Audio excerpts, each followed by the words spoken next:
here in Knoxville. You know, Halloween, while it's always been spooky, it's not always been the same as it is now. No, in fact, actually, Halloween used to be considered a romantic holiday. Our digital storyteller, William Winnett, shares the evolution of Halloween.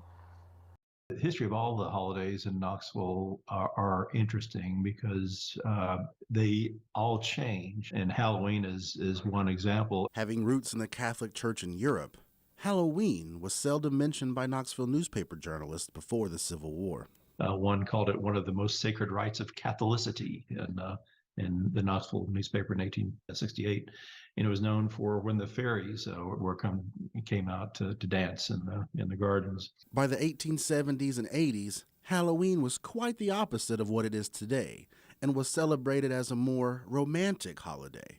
Someone in the 1890s described Halloween as a holiday endowed with all the sweet nostalgia of love and romance. Young women would get together and perform rituals in the hopes of finding a spouse. One of these rituals involved carving not pumpkins, but apples. Carving apples and carving the skins off of apples and seeing how they curled and what letters they made. And that was supposed to be a clue to who your future husband would be.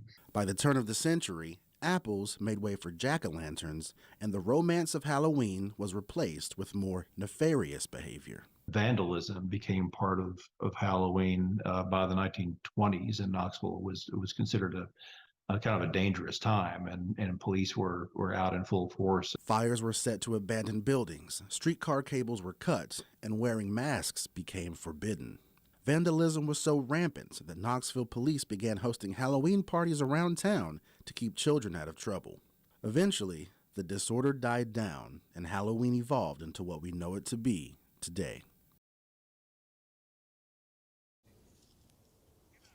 That was William Winnett reporting. I think I'm glad that Halloween has evolved into what we see today because we're seeing so many cute kiddos out here tonight. Exactly. The costumes are the best part, and the candy's not so bad either. Right.